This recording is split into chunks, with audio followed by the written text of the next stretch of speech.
Hello buddies, अस्सलाम वालेकुम, welcome in धमाका फिजिक्स। जैसा कि आज हमारा इलेक्ट्रोस्टैटिक का थर्ड लेक्चर है जो कि कूलम्स लॉ। तो कूलम एक बेटा साइंटिस्ट का नाम था जिसने दो चार्जेस के बीच में फोर्स को कैलकुलेट करने का तरीका बताया था।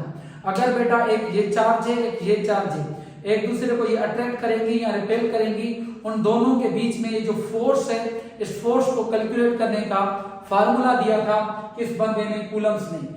ये क्या बताया था आपको पता है कि चार्ज को हम Q1 से, ये चार्ज है, ये दूसरी चार्ज है Q2, इन दोनों चार्जेस के बीच में फोर्स को कैलकुलेट करने का तरीका बताया था किस बंदे ने, कूलम्स ने। तो उसको बेटा हम कहते हैं कूलम्स लॉ। तो कूलम ने ये कहा था जो इलेक्ट्रोस्टैटिक फोर्स है बेटा, चार्जेस के बीच में जो फोर्स होती है उसको आप इलेक्ट्रोस्टैटिक फोर्स भी बोल सकते हैं, उसको आप कूलम फोर्स भी बोल सकते हैं। तो ये जो कूलम फोर्स है, the electrostatic force between the two charges is directly proportional to the product of magnitude of charges.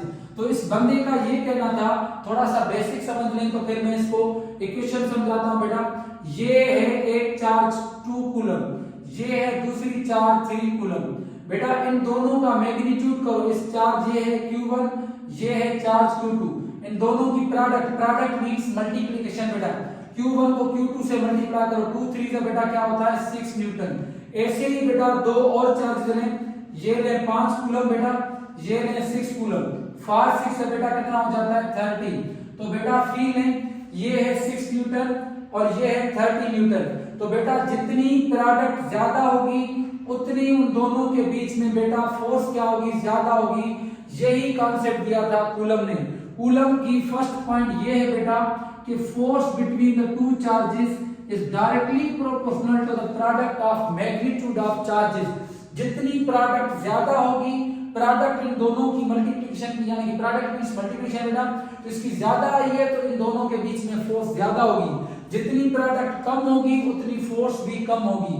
ठीक है। उसके बाद इसने ये बताया कि inversely proportional to the distance between them. बेटा अगर ये दो चार्जेस जो आपने रखी, लेट सपोज उनके बीच में 6 न्यूटन फोर्स था 1 मीटर डिस्टेंस पर, अगर इन दोनों चार्जेस को आप दूर कर देंगे बेटा तो ये फोर्स क्या हो जाएगी, डिक्रीज हो जाएगी। तो बेटा ये दो इक्वेशंस बन गई, इसको आपने इक्वेशन नंबर 1, इसको नाम दें इक्वेशन नंबर 2। तो ये मैंने इसका जो मैथमेटिकल फॉर्म लिखा है, इसको बेटा मैंने ऐसे वर्ड्स में लिखा है, the electrostatic force between the two charges is directly proportional to the product of magnitude of charges and inversely proportional, और जितना इनवर्सली का मतलब होता है डिस्टेंस बढ़ाओगे तो ये फोर्स कम हो जाएगी, square of the distance between them. तो ये दो इक्वेशंस बन गई बेटा। इन दोनों को मैं कर रहा हूं कंबाइन 1 and 2, इन दोनों को मिलाओगे तो इक्वेशन आ जाएगी F आएगा, ये निशानी बेटा एक बार आएगी, Q1 बेटा और Q2 भी सेम आएगा, अपॉन R स्क्वायर भी सेम आएगा। बेटा ये निशानी खत्म करेंगे तो क्या आता है बेटा, अबे मुझे क्या पता, मुझसे पूछे जा रही है बार बार। कांस्टेंट आता है। आप बेसिक में ये चीजें सीख कर रहे होंगे। F is equal to K Q1 Q2 upon R square. बेटा इस फार्मूला को हम कूलम्स फार्मूला कहते हैं। सिंपल। क्या बात कर रहे हैं? अभी हम इधर बहुत ही अच्छी पॉइंट्स डिस्कस करेंगे जो आपके लिए बहुत ही मुफीद होंगी बेटा। नंबर 1 पॉइंट कि भाई ये इलेक्ट्रोस्टैटिक फोर्स जो है ये कौन सी फोर्स है, ये अट्रैक्टिव भी है, ये रिपल्सिव भी है। इस थोड़ी सी पॉइंट्स में इस फोर्स के लिए लिखूं तो और ही आपको ये अच्छी बातें बेटा, इसको मैं नाम दे रहा हूं SP, यानी कि स्पेशल पॉइंट्स फॉर यू। बेटा देखें अभी ये फार्मूला बन गया, इस फार्मूला को मैं बाद में डिटेल में बहुत ही डिस्कस करूंगा। थोड़ी सी अभी बेसिक बातें सुनते जाओ। के इधर कांस्टेंट तो आया है, इस के को बेटा हम, चले मैं इधर लिख रहा हूं, इसको बेटा हम कूलम्स कांस्टेंट कहते हैं। के को हम कूलम्स कांस्टेंट कहते हैं और इसको हम इलेक्ट्रोस्टैटिक कांस्टेंट भी कह सकते हैं। इलेक्ट्रोस्टैटिक कांस्टेंट, ठीक है बेटा। और बेटा इसका कोई वैल्यू आपसे पूछे तो आप बताएंगे 9 × 10⁻⁹। अगर कोई इसका यूनिट निकालना आपको नहीं आता तो मैं प्रैक्टिस करवाता हूं। F is equal to K Q1 Q2 upon R square. ये कूलम्स का बेटा फार्मूला है। इधर से K क्या है, कूलम्स कांस्टेंट है, इसका यूनिट निकालना चाहते हो तो R क्या है, डिवाइड, इधर क्या हो जाएगी मल्टीप्लाई, ये बन गया F_R square K Q1 Q2 upon R square. आपको K का वैल्यू चाहिए, ये मल्टीप्लाई बेटा, इधर क्या हो जाएंगे डिवाइड, तो बेटा ये बन जाएगा Q1 Q2 is equal to K। Force का बेटा यूनिट क्या होता है न्यूटन, डिस्टेंस का क्या होता है metre square, coulomb into coulomb, coulomb square. इसको और बेटा आप सॉल्व करोगे तो बेटा ये चीज आ जाएगी। तो ये हो गया कूलम्स कांस्टेंट का यूनिट। ठीक है, फिर से मैं लिख रहा हूं, ये एमसीक्यूज छोटे छोटे हर सीरीज में आपको मिलेंगे बेटा। Newton metre square coulomb inverse 2, ये बेटा इसका यूनिट आ गया किसका, कूलम्स कांस्टेंट का। तो ये चीज याद करनी है। अभी स्पेशल पॉइंट कौन कौन सी हैं, इधर तक थोड़ी सी स्पेशल पॉइंट्स हम डिस्कस करते हैं। नंबर 1 बेटा, ये जो इलेक्ट्रोस्टैटिक फोर्स है, क्या मैंने लास्ट लेक्चर में आपको कहा था कि मैं अगले टॉपिक में बताऊंगा, तो आज वो टाइम आ गया है। सिंपल कि बेटा अगर दो ये चार्जेस हैं, ये देखिए 2 कूलम, सॉरी अभी अगर दो चार्जेस, ये एक चार्ज है, लेट्स सपोज ये दूसरी चार्ज है, ये है Q1 ये है Q2। मैं ये बहुत ही इंपॉर्टेंट बात करने वाला हूं, जरा इसको फोकस करें बेटा। ये चार्ज है Q1, ये क्या है Q2, ये दो चार्जेस हैं। इन दोनों चार्जेस के बीच में कूलम्स लॉ तब तक वैलिड है अगर ये भी चार्ज है ये भी चार्ज है, अगर इन दोनों चार्जेस के बीच में डिस्टेंस 10 रेज़ पावर -15 से, अगर 10 रेज़ पावर -15 मीटर से अगर बेटा ग्रेटर होगा तो फिर ये वैलिड है। अगर इससे कम होगा तो कूलम्स लॉ वैलिड नहीं है। वेरी इंपॉर्टेंट पॉइंट, ये एक चार्ज है ये दूसरी चार्ज है, अगर इन दोनों के बीच में डिस्टेंस कितना होना चाहिए, 10 रेज़ पावर -15 से ऊपर बेटा। अगर इससे कम होगा तो कूलम्स लॉ उनके लिए वैलिड नहीं है, नहीं है, नहीं है। तो फिर क्या होगा, काम की बात बता रहा हूं बेटा, कि अगर इससे कम होगा, हैं भी दो चार्जेस, तो ऐसे बेटा एटम के न्यूक्लियस में जैसे प्रोटॉन और प्रोटॉन होते हैं, उनके बीच में इलेक्ट्रोस्टैटिक फोर्स नहीं न्यूक्लियर फोर्स आ जाती है। इससे अगर कम डिस्टेंस होगा तो फिर इलेक्ट्रोस्टैटिक फोर्स नहीं बोलना, उसको आप बताना कि ये जो इन दोनों चार्जेस के बीच में फोर्स है ना, वो इलेक्ट्रोस्टैटिक फोर्स नहीं होती, वो होती है बेटा कौन सी फोर्स, न्यूक्लियर फोर्स। तो सबसे इंपॉर्टेंट पॉइंट, स्पेशल पॉइंट यही आपके लिए कि जब दो चार्जेस के बीच में डिस्टेंस 10 रेज़ पावर -15 से ऊपर होना चाहिए, अगर कम होगा तो कूलम्स लॉ वैलिड नहीं है। अगर आप इसको और अच्छे तरीके से लिखना चाहते हैं तो 10 रेज़ पावर -15 में आपने बेसिक में अपने टीचर्स के पास अगर पढ़ा होगा, नहीं पढ़ा तो आप मेरे लेक्चर्स को सुनते रहना, इंशाल्लाह मैं उसमें डिस्क्राइब करूंगा। 10 रेज़ पावर -15 को बेटा हम फेम्टोमीटर भी कहते हैं, 1 FM लिखे, फेम्टोमीटर। 1 फेम्टोमीटर से डिस्टेंस क्या होना चाहिए, ग्रेटर। साफ नजर नहीं आया तो मैं अच्छे तरीके से इसको साफ किया आपके लिए, क्योंकि आप अच्छे बच्चे हैं, पढ़ने वाले हैं। तो distance should be greater than 1 फेम्टोमीटर। इससे ग्रेटर होगा तो फिर शरीयत इजाजत दे रही है कि फिर कूलम्स लॉ को यूज करें, अगर नहीं तो फिर कूलम्स लॉ वैलिड नहीं है। चले भाई, एक ये आपके लिए स्पेशल पॉइंट के डिस्टेंस दो चार्जेस के बीच में ग्रेटर देन 1 फेम्टोमीटर के लिए वैलिड है, अगर कम होगा तो कूलम्स लॉ वैलिड नहीं है। दूसरी पॉइंट पर भी मैं आता हूं, इधर आपको छोटी छोटी पॉइंट्स बताता जा रहा हूं। नेक्स्ट पॉइंट बेटा, अच्छा कूलम्स लॉ के लिए एक और पॉइंट, कूलम्स लॉ उन चार्जेस के लिए वैलिड है जो वेरी वेरी स्मॉल होती है। ये पॉइंट चार्जेस के लिए वैलिड है, पॉइंट चार्जेस के लिए वैलिड है। पॉइंट चार्जेस यानी कि स्मॉल चार्जेस, ये स्मॉल चार्जेस के लिए वैलिड है। अभी अगर कोई ये देखिए, ये एक बहुत बड़ी चार्जेस हैं दो मेटल की सरफेसेस पर, अभी इन दोनों के बीच में जो फोर्स होगी ना बेटा, इन दोनों के, ये पॉजिटिव प्लेट है ये नेगेटिव, इन दोनों प्लेट्स पर बहुत सारी चार्जेस हैं, इन दोनों के लिए कूलम्स लॉ वैलिड नहीं है। कोई पॉइंट चार्ज, स्मॉल चार्ज के लिए कूलम्स लॉ वैलिड है। बहुत बड़ी चार्जेस, अगर किसी सरफेस पर बहुत सारी चार्जेस एग्जिस्ट कर रही है तो उनके लिए कूलम्स लॉ वैलिड नहीं है। Very important.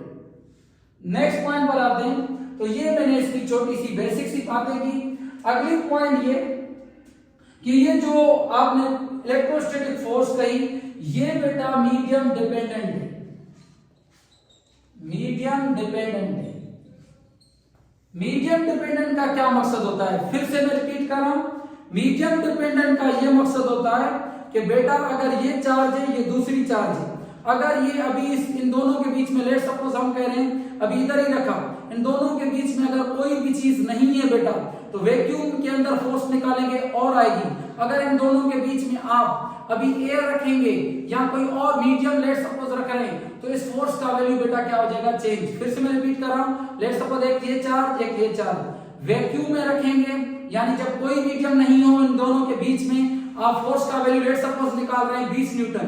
तो बेटा अगर इन दोनों के बीच में, चार्जेस के बीच में अगर आप कोई मीडियम प्लेस करेंगे, कोई सॉलिड, कोई लिक्विड या कोई गैसेस बीच में रख देंगे, तो इस फोर्स का वैल्यू क्या हो जाएगा, कम हो जाएगा, चेंज हो जाएगा। अगेन इस ऐसे, तो ये बेटा आपको इसकी प्रैक्टिस करनी है कि मैं मीडियम रखने पर ये फोर्स का वैल्यू कम। अभी ग्रेविटेशनल फोर्स है, इस मार्कर को जमीन अपनी तरफ क्या कर रही है, अट्रैक्ट। मासेस की वजह से जो फोर्स होती है उसको हम ग्रेविटेशनल कहते हैं। अभी इसको मैंने छोड़ा, अभी इधर देखें, अभी एयर है तो फोर्स इसको जितनी लग रही है, अभी मैंने अपना हाथ दिया फिर भी वही फोर्स है। कोई भी मीडियम बीच में रखोगे फोर्स ये सेम। ग्रेविटेशनल फोर्स मीडियम पर डिपेंड नहीं करती, इलेक्ट्रोस्टैटिक फोर्स जो चार्जेस के बीच में होती है वो डिपेंड करती है मीडियम पर। तो इसीलिए हम इस K की जगह और वैल्यू भी रिप्लेस कर सकते हैं। मीडियम अगर कोई आ जाए तो फिर हम उसको कैसे सॉल्व करेंगे, मैं नहीं बताऊंगा। जैसा कि बेटा मैंने आपको बताया कि कूलम्स लॉ किसके बराबर होता है, तो इसके बाद K का वैल्यू भी मैंने आपको बताया। तो बेटा ये K इसके बराबर होता है 1/4 पाई एप्सिलॉन नॉट, इसके बराबर होता है। ये वैल्यू इसमें रिप्लेस करें तो आपको मैं और इसको सिंपलीफाई करके दूं। F सेम, K की जगह बेटा ये वैल्यू रिप्लेस करें 4 पाई epsilon not Q1 Q2 upon R square. ये बेटा फार्मूला बन गया आपका कूलम्स लॉ का। ये भी बेटा आप इसको ऐसे कह सकते हैं कि ये वैक्यूम में फार्मूला है। जब दो चार्जेस के बीच में कोई भी मीडियम नहीं होगा तो उनके लिए ये फार्मूला यूज करेंगे। F is equal to 1/4 pi epsilon not Q1 Q2 upon R square. ये बेटा सिंबल एक न्यू आई होगी आपके सामने। इसको बेटा ये लेटर है, इसको हम कहते हैं एप्सिलॉन नॉट। अर्सलान नॉट नहीं, एप्सिलॉन नॉट, ये नॉट नाटी वाला एप्सिलॉन नॉट इसको हम कहते हैं। इसमें ये इसका असल नाम ये है, मगर इस इक्वेशन में हम इसको कहेंगे known as free space permittivity. Free space permittivity, sir ये कैसा नाम है गंदा, फ्री स्पेस परमिटिविटी। अभी ये क्या होती है मैं इसको डिफाइन करता हूं। अभी एप्सिलॉन नॉट का अगर आपसे कोई वैल्यू पूछे, इसको मैं डिफाइन करता हूं, अपसेट नहीं हुआ बेटा। एप्सिलॉन नॉट का वैल्यू 8.85 मल्टीप्लाई 10⁻⁻12, ये इसका वैल्यू है। अभी इसका यूनिट फिर से थोड़ी सी प्रैक्टिस करवा दूं, चलें इधर देखें। F is equal to, side में हम करते हैं, रफ यूज करें। F इज इक्वल टू क्या है, 1/4 पाई एप्सिलॉन नॉट Q1 और क्या है Q2 अपॉन R स्क्वायर। ये है, इसको आप सिंपलीफाई करो बेटा। देखें इसको इधर लेकर आओ, इसको इधर लेकर आओ, एप्सिलॉन नॉट को इधर लेकर आओ, फोर्स को इधर लेकर आओ। 4 पाई F Q1 Q2 upon R square. Epsilon not से फोर्स नंबर का यूनिट होता ही नहीं है, फोर्स का यूनिट क्या होता है, न्यूटन। इसको ऊपर लेकर जाओगे तो Newton inverse, coulomb into coulomb, coulomb square. Distance का यूनिट होता है मीटर, तो ऊपर जाएगा तो मीटर इनवर्स 2। ये बेटा यूनिट आपको न्यूटन इनवर्स, कूलम स्क्वायर और मीटर इनवर्स 2। पॉजिटिव वाला पहले भर लिखें, बड़ा यूनिट जो बड़े पावर वाला पहले रखें तो सही रहेगा। अच्छा, ये परमिटिविटी क्या है?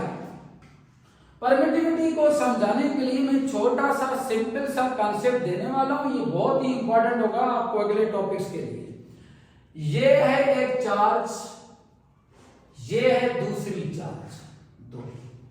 अभी लेट सपोज हम कह रहे हैं कि इस चार्ज ने जब कोई भी इन दोनों के बीच में मीडियम नहीं था, लेट सपोज इसने 5 लाइंस भेजी, 5 की 5 न्यूटन, इसने 5 न्यूटन इस पर फोर्स लगाई, 5 की 5 इसके पास लाइंस भाई क्रॉस हो गई, किसी ने रोका ही नहीं, तो इसमें कोई रुकावट नहीं है।